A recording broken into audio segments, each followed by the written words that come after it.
A special honor to welcome Dr. Sampadananda Mishra, the director of the Sri Aurobindo Foundation for Indian Culture. Dr. Mishra is passionate about Sanskrit, and his work in this field is second to none. He strongly believes that Sanskrit has immense potentiality to elevate the human consciousness to sublime heights. Dr. Mishra holds a postgraduate degree in Sanskrit from Utkal University in Bhubaneswar, a master's in philosophy in Sanskrit from Pondicherry Central University, where he received the gold medal for his excellent performance, and a PhD from Utkal University on Sanskrit and the evolution of human speech. Among his numerous books are The Wonder That Is Sanskrit, The Evolution of Human Speech, Sri Aurobindo in Sanskrit, and Hasya Manjari, a book of humorous stories in Sanskrit. He has also produced audio CDs and multimedia CD-ROMs, such as Srimad Bhagavad Gita in the Light of Sri Aurobindo, a multimedia presentation containing 2,500 pages of research on the Gita. Devabhasha, the language of the gods, a multimedia CD-ROM. Ashtavadanam, or eightfold concentration, a multimedia CD-ROM, Sri Aurobindo Upanishad, with the recitation of Sri Aurobindo Upanishad and Shyamasmaranam, an audio CD containing hymns to Krishna. Dr. Mishra is currently working on a number of projects, including Root Sounds of Sanskrit, Vedic Art of Multiple Concentration, and Sanskrit and Speech Pathology. The Government of India has conferred the President's Award 2011 on Dr. Mishra for his outstanding contribution to Sanskrit. Dr. Mishra, we look forward to this series with you and thank you for agreeing to share your deep knowledge and love of Sanskrit with the world through our website, motherinSriAurobindo.org. I would like to begin this first interview with some questions, especially about your experience with Sanskrit. Sanskrit has been called a dead, difficult, or even a Hindu language. Could you speak about this? Namaste. Namaste.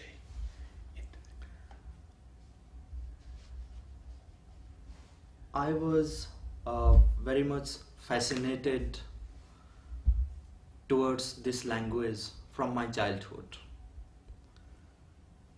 It gave me always joy, clarity in expression, peace, and it helped me a lot in the growth of my consciousness. This is how I developed a keen relationship with the Sanskrit language. Although there are these notions that Sanskrit is a dead language, a Hindu language, a very difficult language to understand or learn, but to me it has opened a lot of doors and it has given me many riches.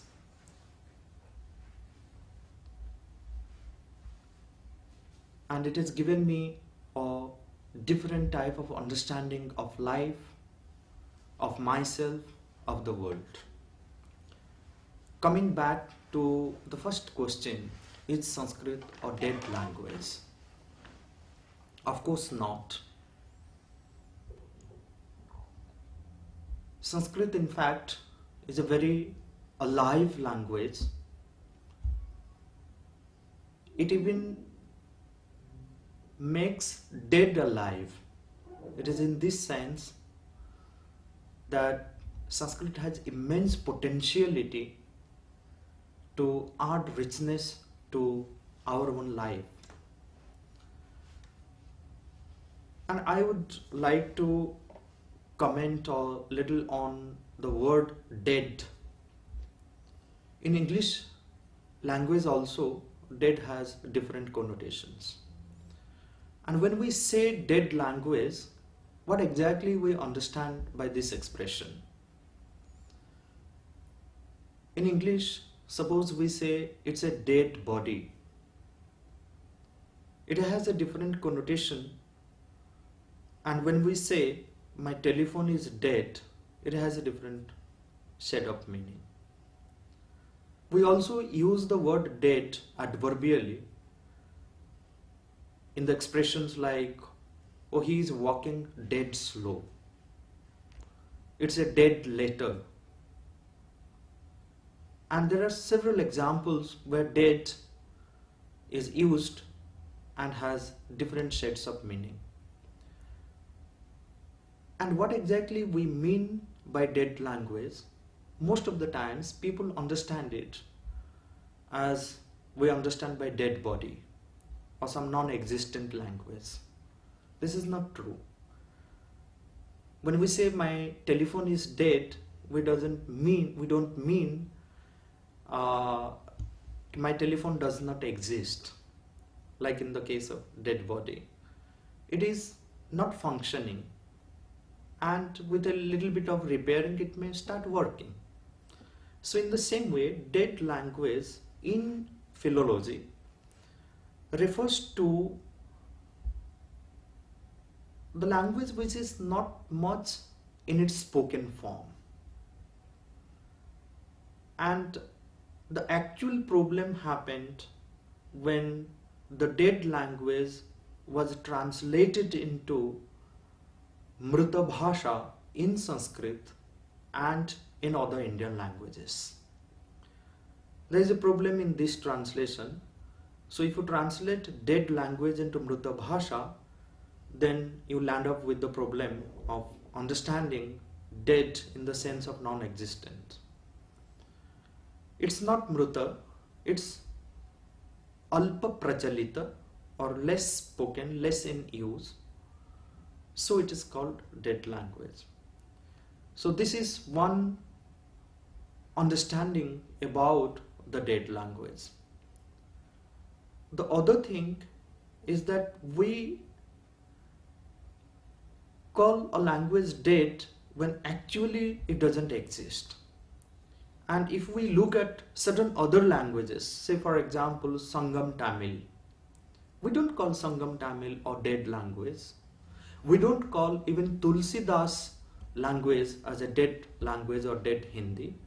They are very much alive, but they exist in a different level. They exist in a different manner. Hebrew, for example, was a dead language for a long time. It was merely a language of scripture or language of prayers. But the people of Israel made it very much alive after it got independence. And in India, we lacked that spirit. We could not make Sanskrit as a language of our day-to-day life. We need to learn and imbibe that spirit to make it a lively language or language of day-to-day life. So is it difficult? A difficult language? It's, in a sense, a difficult language because of its complexities of grammar, because of the difficulties of its hardcore grammar. At the same time, because of its richness, it can be made simple. There is a simplicity lies hidden within the language itself, and we need to discover that. Any language is difficult. Can anyone learn English without any difficulty?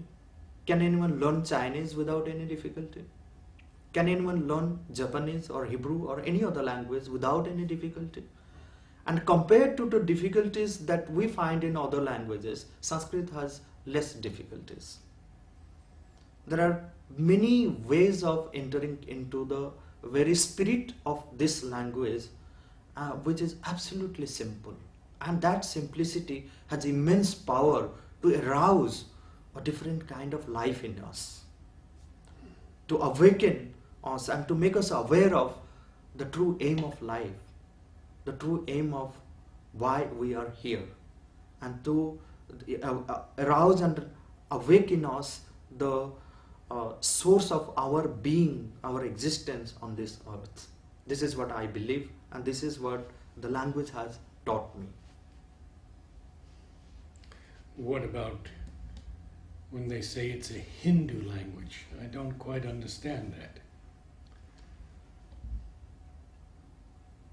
People call it a Hindu language, and there has been a kind of propaganda about it. Then these questions come: can we call Himalaya the Hindu mountain because it is worshipped by the Hindus? Can we call Ganga as a Hindu river because it is worshipped and given respect by the Hindus? Can any language be associated with any particular religion? Can you call Urdu a Muslim or Islam language? So in the same way, we cannot brand Sanskrit as the Hindu language. There are religious scriptures which are available in this language which Hindus use, but that should not be the reason to call Sanskrit as a Hindu language.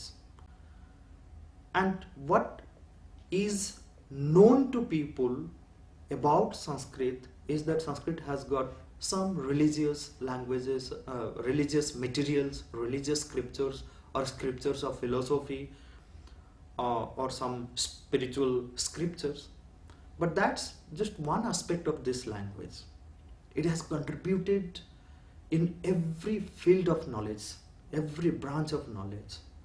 If you look at the amount of scientific literature which is available in Sanskrit, speak of chemistry, physics, geology, geometry, metallurgy, politics, economics, geography, and the list is endless. So what about these scientific scriptures? Can anyone call Hindu chemistry as Hindu? Physics as Hindu? So this is a language which has given expression to various branches of knowledge, various ideas, innumerable concepts.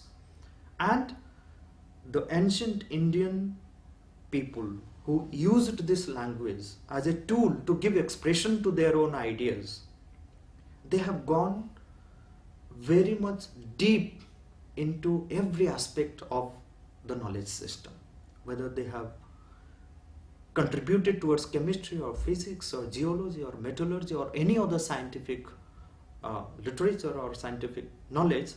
So they have gone very deep into it. And especially I am in love with Ayurveda. We can't call Ayurveda as a Hindu system of medicine. It's for all, it's for the entire humanity. It's a language which is not Hindu, which is not Islamic language, which does not belong to any community.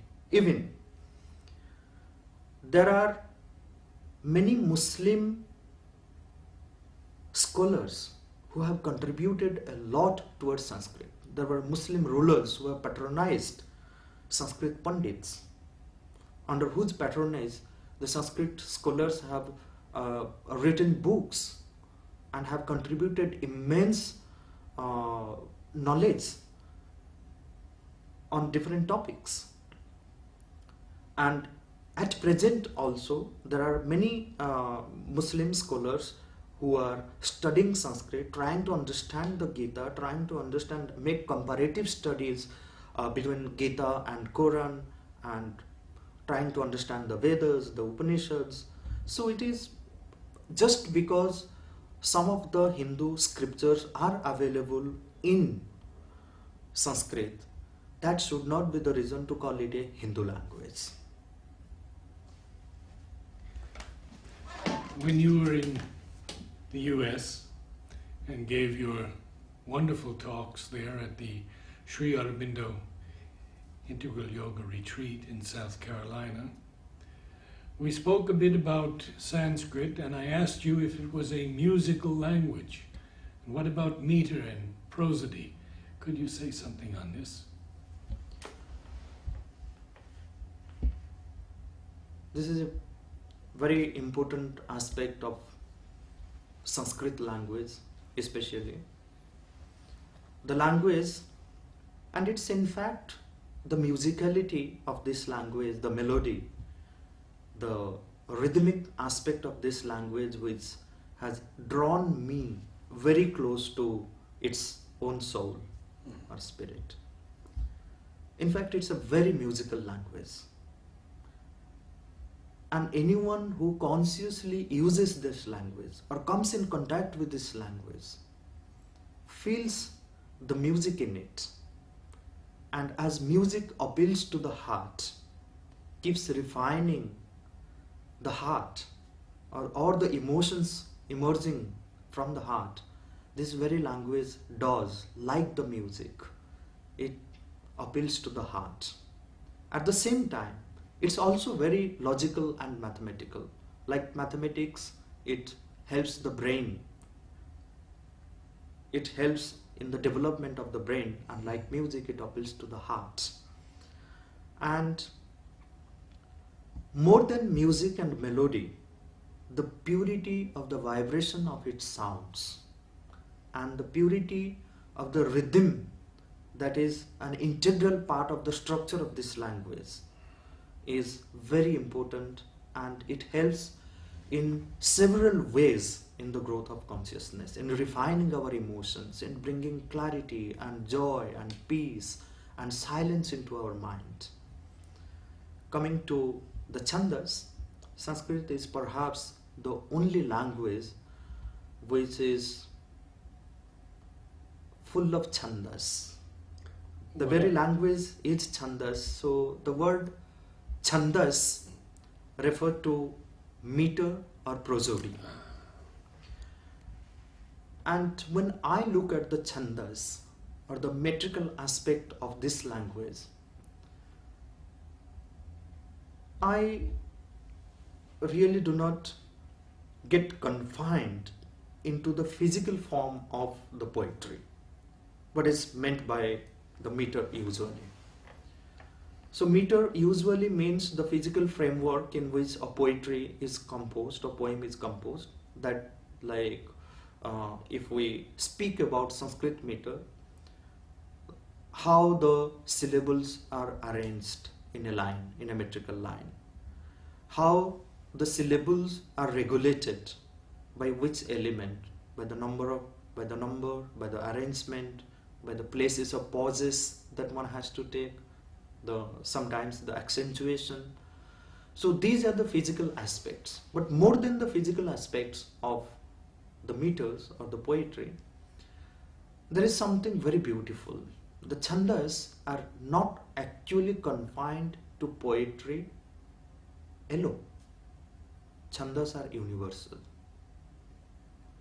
Chandas refer to a kind of harmoniously rhythmic movement.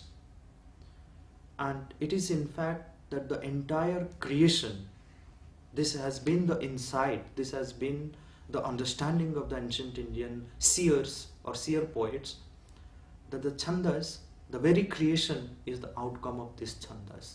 And everything in this creation is held and regulated by the chandas, by this universal rhythmic movement. And when this universal rhythmic movement is captured in the language, it turns the language into a poetic form, and you get poetry. That's the difference between prose and poetry. And it does not mean that prose does not have the chandas. Prose also has the chandas, but the poetic chandas are more powerful than the chandas that is there in the prose. And when the same rhythmic movement is captured in dance, it takes a different turn. Can you think of music without chandas? Can you think of sculpture without chandas? Everywhere if things are beautiful, if things are appealing, then it is because of the chandas in that. And Sanskrit has innumerable chandas. In fact, it's infinite. The way chandas are described in the Chanda Shastras, treatises dealing with the meters or prosody, it's innumerable, it's infinite. But there are certain chandas which are recognized as chandas, are proper meters in which the poets of Sanskrit have composed their poetry, their poems, and have contributed towards giving expression to their own ideas and experiences and feelings. In fact, Sanskrit is such a musical and rhythmic language that 99% literature available in Sanskrit is in poetry form. Oh. Even mathematics is written in poetry. Dictionaries are written in poetry. Poetry is the very soul, music, the rhythm, the melody is the very soul of this language. Do other languages have a number of Sanskrit roots?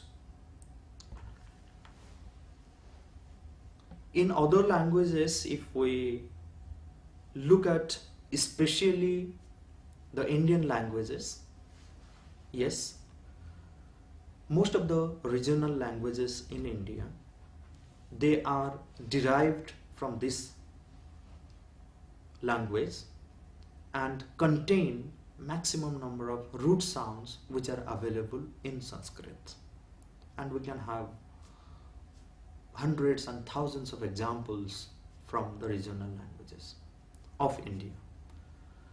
And if we include languages belonging to countries other than India, say English or French or Arabic languages or Chinese or Japanese, we need to understand what exactly is meant by the root sounds and how these root sounds appear in other languages.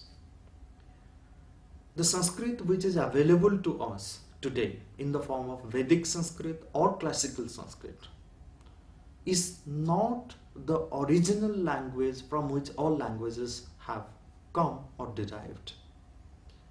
Sri Aurobindo, while speaking about this aspect, refers to a source language, and he calls this source language as Deva Bhasha, and he states that it is from this Deva Bhasha that all languages have come. And it is this original Deva Bhasha which contained the root sounds of all the languages. And Sanskrit, in its Vedic and classical form, is very close to this original language and has preserved maximum force, spirit, flavor and root sounds of that original language called Deva Bhasha. Not only the root sounds, but the structure, the primitive nature of that language is contained, very much contained in the Vedic language, in the classical Sanskrit language. Let me give you some examples. Say in Sanskrit, there is a root sound, stha, S-T-H-A, stha, and from which you get lot of derivatives like sthana, which refers to a place, sthanu, which refers to a pillar, pratishtha means foundation, sthapana means keeping, putting, sanstha, any organization or institution is called sanstha. Astha means the trust that we carry within us is astha. So if you look at all the words derived from this root sound and look closely to the different meanings of all these words, you can reduce all the meanings into certain fundamental experiences. And these fundamental experiences related to stha are the original meaning, root meaning, or the root idea associated with the root sound stha is a kind of a state where things are immobile, doesn't move. So immobility is the original idea of the root sound stha. And then look closely and try to investigate and try to experience, where does this idea of immobility lead to? Say for example, something which does not move also refers to strength. Sometimes we say that, oh, he is so strong that I can't move him. So the idea of strength is related to the idea of immobility. And sometimes we say that, oh, he is so strong and he is so immovable that he is also rigid. So it also somehow related to rigidity, obstinacy. We say that, oh, he is so obstinate that I can't move him. It's too rigid. So the idea of immobility, strength, obstinacy, so all these are related ideas. One idea leading to another idea. And now, if you say pick up any word in English containing the sound ST, either in the beginning of the word or in the middle or at the end, then you can see these original experiences associated with the root stha. Say for example, station, stagnant, stop, start, steward, still, steal, exist, establishment, obstinacy. So all these root ideas which we find, which are associated with the root sound stha, are found in other languages also. And it can be, someone can verify it taking examples from other languages, but I'm sure that it makes sense and it has some kind of connection with the root sound. That is why it is most important while comparing the languages. The first thing a philologist should do, or whoever is making an investigation to find out the history of languages, the first task is to find out the root sounds and find out what are the fundamental experiences associated with it. And then one can see that how beautifully all the languages of the world, they are related with each other. The research should not be based on the formed words, but on the root sounds. So the words stand or standing or stationary would all have that shta in them. I would like you to perhaps recite some Sanskrit slokas for us and their translation. It would be wonderful to hear you speak Sanskrit in this first video of many to come. Okay. There's a beautiful verse composed by Bhartrhari. Bhartrhari was a philosopher, a grammarian, and a wonderful poet. And Sri Aurobindo had a lot of admiration for Bhartrhari. So he has written few centuries of verses, and one of his poems is known as Niti Satakam. And this Niti Satakam was entirely translated into English by Sri Aurobindo. And he did a wonderful poetic translation of 126 verses of Bhartrhari's Niti Satakam.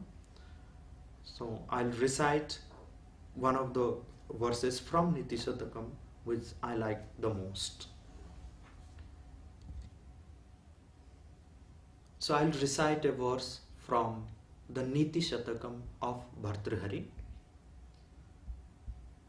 Keyurani na bhushayanti purusham hara na chandrojvala na snanam na vilepanam na kusumam nalankrita murdhaja vanyeka samalankaroti purusham ya sanskrita dharyate kshiyante khalu bhushanani satatam vagbhushanam bhushanam.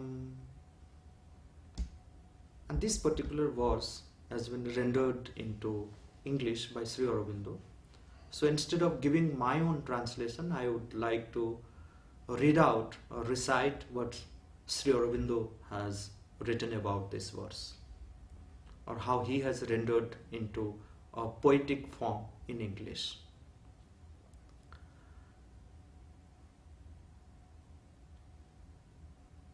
It's not armlets that adorn a man, nor necklaces all crammed with moon-bright pearls, nor baths, nor ointments, nor arranged curls. It's art of excellent speech that only can adorn him. Jewels perish, garlands fade. This only abides and glitters undecayed. Very beautiful. Perhaps you could tell us what would be the value of learning Sanskrit in today's world?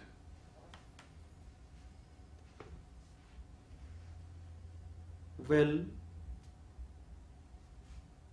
I feel the most practical value of learning Sanskrit lies in the way it allows the mind to think logically,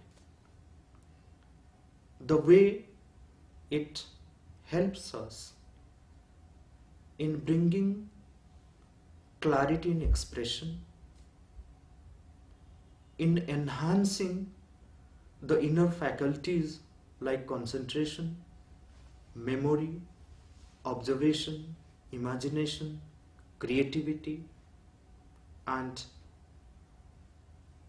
I have a feeling that a conscious use of this language can even bring up many unknown and hidden faculties within the human consciousness.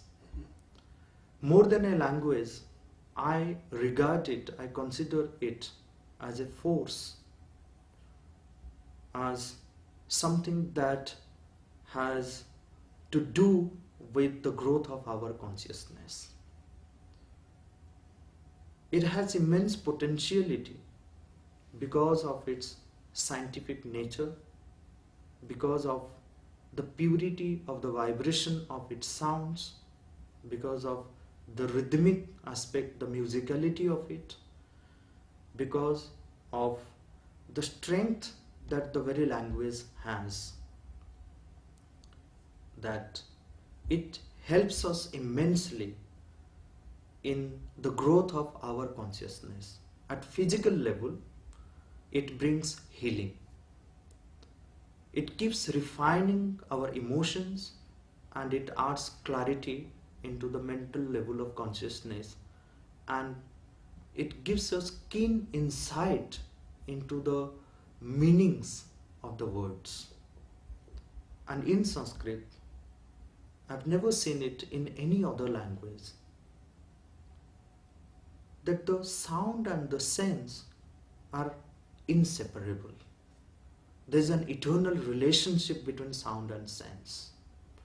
The meanings of a word are not attached to the word by convention.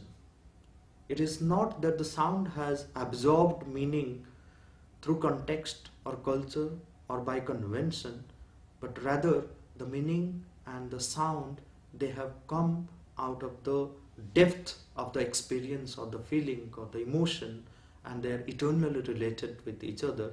And you can pick up any Sanskrit word, go to the root sound, the different components of the word, and then you can feel that the sound and sense are so inseparable from each other, and each and every word in Sanskrit is conscious of its own history, and that gives a lots of clarity into the understanding of the language, understanding of the scriptures. And more than that, what I have experienced personally by using this language consciously is that it makes us aware of the very aim of our life, the very truth of what is there within and without. And it's a language of awareness, and Sri Aurobindo calls this as a language of yoga, that it connects you something higher than your own existence and helps you to move from one level of existence to the other level of existence and further higher levels of existence. And using this language, even in today's time, can be of a great help in developing the inner faculties, the instruments with which we are working towards everything or our growth, and which is actually is the true aim of education. And I feel the Sanskrit can become a powerful tool in achieving the true aim of education and yoga. We'll end today's videotaping with a remembrance of what you told me the other day about reading a book of stories to your daughter. It was so beautiful. I would like you to share about the man who wrote them and your experience. It was, say, 2 days before. I was reading a storybook written by Swami Sampadananda Puri. The book is titled as Stories for Meditation and contains many beautiful, inspiring stories which really are very touching. And I was reading one story and narrating the story to my daughter, and then on the back page of that book has Swami Sampadananda Puri's photograph. And my daughter was looking at the photograph and pointing that whether this Swamiji is alive or where is he, but no information is given in the book. So I couldn't give any information to my daughter. Next morning, when I was coming out of the ashram, then I found someone or Swamiji who is coming out of the car and heading towards the ashram. And when I turned and looked closely, it was none other than Swami Sampadananda Puri. Then I went near him to give my respect to him, and then we had a little conversation, and I felt that my day was a good day, and I felt happy about it. I think I remember you told me something else, and that wasn't that you spoke to one of his disciples about what does he teach? Yeah. That was really something for me. Then he was followed by a group of young people, and one of them I asked what exactly he teaches you all. And he says nothing. He tells us stories, and he has brought us here in the ashram so then we can meditate in his presence and we can contemplate and feel the presence of this place and the presence of Mother and Sri Aurobindo. And that is why we are here in this morning today. Thank you, Dr. Mishra. And may I call you Sampad? Yes, sure. Thank you. Next in our series is the most important subject: how Sanskrit can be taught to Indian children. Thank you.